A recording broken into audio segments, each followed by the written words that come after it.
Welcome to Money Talks Unscripted. I'm Pallavi. I make videos on money and motivation through books. सबसे पहले I'm sorry for disappearing last week, but I promise कि आज का Sunday book review बहुत useful होने वाला है for anyone and everyone who has a child or maybe planning to have one. आज की बुक है बहुत special because this is not only the 20th book on the channel but also the only book that I could find on child investment planning. जब हम बोलते हैं child investment planning तो उसका क्या मतलब हो सकता है? बच्चे की एजुकेशन से लेके उसकी मैरिज, उसकी करियर ग्रोथ को लेके जो भी स्ट्रैटेजीज आपको अपनानी है, जो भी प्लानिंग आपको करनी है, वो सब कुछ हम इस बुक में पढ़ने वाले हैं। This book talks about such 7 strategies that will help you in creating a powerful financial future for your children. हमारी आज की बुक है Power Your Child's Financial Future, written by Dipesh Mehta. Dipesh is a certified financial planner with over 14 years of experience in wealth management. This book is divided into 4 parts, and the first 2 parts of the book they are just helping in building up the context.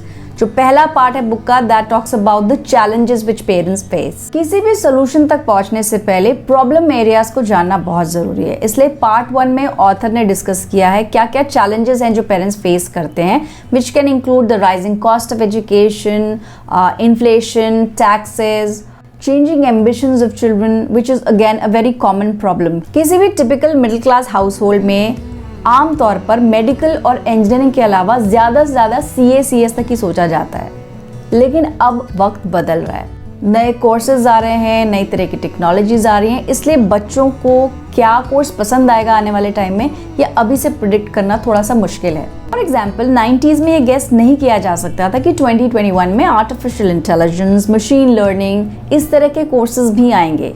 तो आने वाले 30 साल में भी ऐसे courses हो सकते हैं जो अभी एग्जिस्ट नहीं करते। इसलिए पेरेंट्स के लिए ये और भी बड़ा चैलेंज है कि वो अभी से कैसे पैसे जुटाएं और सही अमाउंट ऑफ मनी जुटाएं। हो सकता है कि पेरेंट्स इन्वेस्ट कर रहे हों, लेकिन बाय द टाइम उस पैसे की ज़रूरत पड़े उसकी वैल्यू घट चुकी होगी और कोर्स की फीस बढ़ चुकी होगी। ऐसे में उनको क्या करना चाहिए? इसके साथ साथ गवर्नमेंट पॉलिसीज़ में क्या चेंज आता है, अगर आप किसी एग्जिस्टिंग इंस्ट्रूमेंट में इन्वेस्ट कर रहे हैं उसमें क्या कोई नया टैक्स लग गया, ऐसे में आपके ओवरऑल इन्वेस्टमेंट पर क्या असर पड़ेगा, ये सारी बातें ऑथर ने पार्ट 1 में डिस्कस की हैं। पार्ट 2 में ऑथर बात करते हैं उन कॉमन मिस्टेक्स की विच पेरेंट्स डू, विच में include wrong timing, wrong choice, wrong instruments में भी। Investments is all about financial discipline. हमने पिछले कई एपिसोड्स में बात की है फाइनेंशियल हैबिट्स की और फाइनेंशियल बिहेवियर की।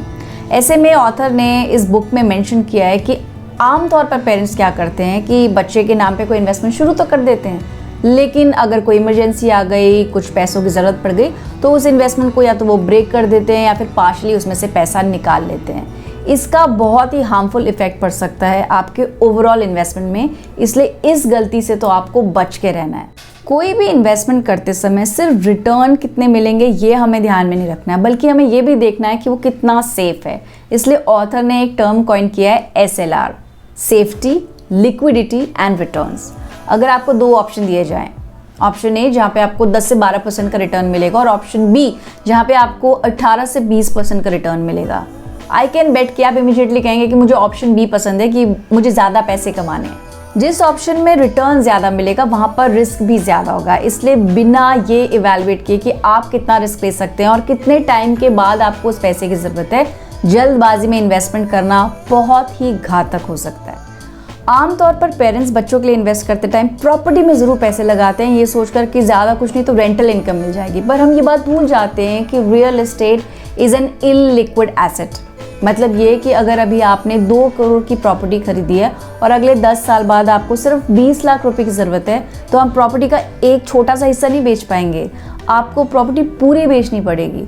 तो यानी जितना अमाउंट आपको चाहिए ज़रूरी नहीं कि आप उतना ही निकाल सकेंगे, प्लस जितने समय में आपको चाहिए ज़रूरी नहीं कि आपकी प्रॉपर्टी उसी वक्त बिके।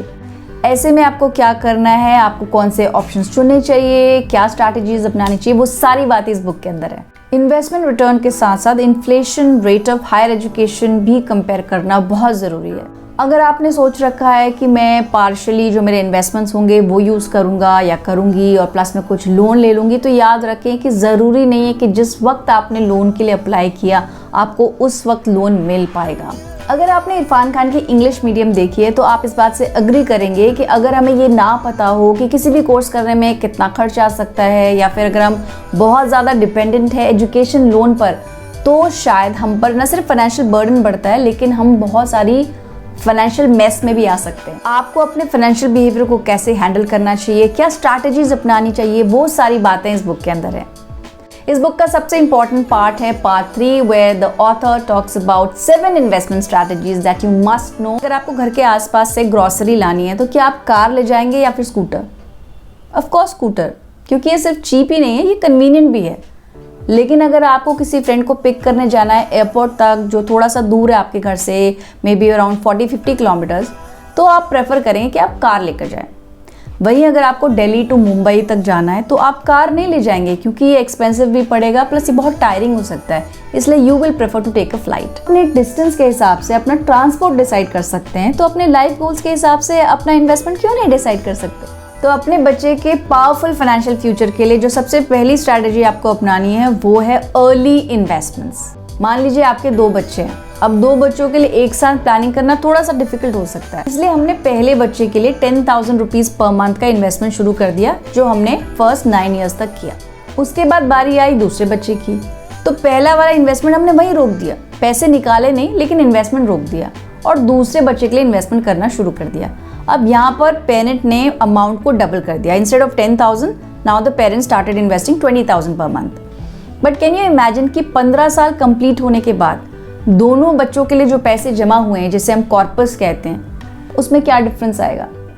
अगर दोनों को लगभग 12% का रिटर्न मिला, तब पहले बच्चे का इन्वेस्टमेंट कॉर्पस बनता है अराउंड 54 लाख, वहीं दूसरे बच्चे के लिए जमा हुए 39 लाख।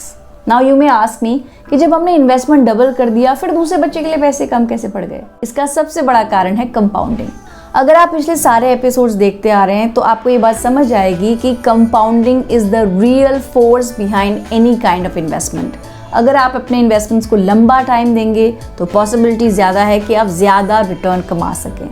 वहीं अगर आप सोचते हैं कि कम समय में आपको ज़्यादा रिटर्न मिल जाए, तो एक तो इसमें रिस्क बहुत ज़्यादा हो सकता है और इसकी भी कोई गारंटी नहीं है। इस चैनल पर मैं किसी भी तरह की फाइनेंशियल एडवाइस नहीं देती हूँ। All this information is based the books that I have read so far and the research that I've done over the years. The second strategy that you need to keep in mind is the 80-20 rule. According to Pareto's rule, 80% of the effects are because of 20% of the causes. For example, किसी भी company की 80% success का कारण वहाँ के 20% लोग होते हैं। ये रूल हमारे इन्वेस्टमेंट्स पर भी लागू करता है। 80% of our returns depend on 20% of the right decisions and the right instruments that we choose. तीसरी important strategy है invest first and spend later. As you may all agree कि अगर इनकम आते ही हम अपने खर्चे पहले कर देंगे तो इन्वेस्ट करने के लिए कुछ नहीं बचेगा। तो अगर आप कहीं इन्वेस्ट करने की सोच रहे हैं तो आपको इनकम आते ही इन्वेस्टमेंट के लिए पोर्शन पहले ही निकालना पड़ेगा, ताकि जो रिमेनिंग अमाउंट है आपको उसी में से अपने सारे खर्चे करने पड़े। इन्वेस्ट फर्स्ट स्पेंड लेटर को इम्प्लीमेंट करने के लिए आप 3 अलग अलग एनवलप्स यानी कि 3 अलग अलग बैंक अकाउंट्स रख सकते हैं। One can be dedicated to higher education fund, the other could be for the education expenses, and third could be for your child's marriage. Then comes strategy number 4. Author के हिसाब से आपको 33-33-33 की ratio में अपने इन्वेस्टमेंट्स, EMI और expenses को रखना चाहिए। फॉर एग्जाम्पल, अगर आपकी इनकम 100 रुपये है तो आपको कम से कम 33 रुपीज़ का इन्वेस्टमेंट करना ही चाहिए। अगर आपके ऊपर कोई कार लोन, होम लोन या फिर कोई पर्सनल लोन है तो उसकी EMI 33% से ज़्यादा नहीं होनी चाहिए। साथ ही आपके एक्सपेंसेस भी आपकी टोटल इनकम का 33% के बियॉन्ड नहीं होना चाहिए। अब जो 8% बचा, it is advisable that you spend it on the insurance premium that you buy for your family. The fifth strategy talks about investments, needs and expenses which I just explained with the help of that car scooter example. I found strategy number 6 very interesting. जो भी gifts आपके बच्चों को आपके relatives, आपके friends देते हैं, आपने कभी सोचा कि आप उसे भी इन्वेस्ट कर सकते हैं ताकि वो भी आपके बच्चे के लिए जो आप कॉर्पस जमा कर रहे हैं उसमें कुछ कंट्रीब्यूशन दे सके। Also if there is a piece of jewellery which you rarely wear, आप उसको भी मेल्ट करवा के कुछ मॉनेटरी वैल्यू उसकी निकाल सकते हैं जो आप कहीं री इन्वेस्ट कर सकते हैं। But this is my personal advice, कुछ भी ऐसा करने से पहले अपने फाइनेंशियल एडवाइजर को जरूर कॉन्टैक्ट करें। Last but not the least, 7th strategy talks about education abroad. हमें से कई पेरेंट्स अपने बच्चों को फॉरेन यूनिवर्सिटीज़ में भेजना चाहते हैं, यूके, यूएस, कनाडा जैसी जगहों पे पढ़ाना चाहते हैं। उसके लिए सिर्फ कॉस्ट एस्टिमेशन से काम नहीं चलेगा, सही जगह इन्वेस्ट करना भी बहुत ज़रूरी है। तो मान लीजिए अगर आप बच्चे को यूएस भेजना चाहते हैं और डॉलर में वहाँ पे उसकी फ़ीस भरने वाले हैं, तो you can also consider global investing, ताकि आप डॉलर में इन्वेस्ट करके डॉलर में फीस का पेमेंट कर सकें। उसके लिए आपको क्या करना पड़ेगा और कैसे करना होगा, ये तो ऑथर ही बता सकते हैं। If you have any question for the author, do drop in the comment box and I will take them up in my conversation with Deepesh Mehta for the next episode. Till then, take care, bye bye, keep the talks on. I hope आपको आज का video पसंद आया होगा। If you like the content, do subscribe to Money Talks Unscripted. Also press the bell icon so that you get a notification every time I upload anything new.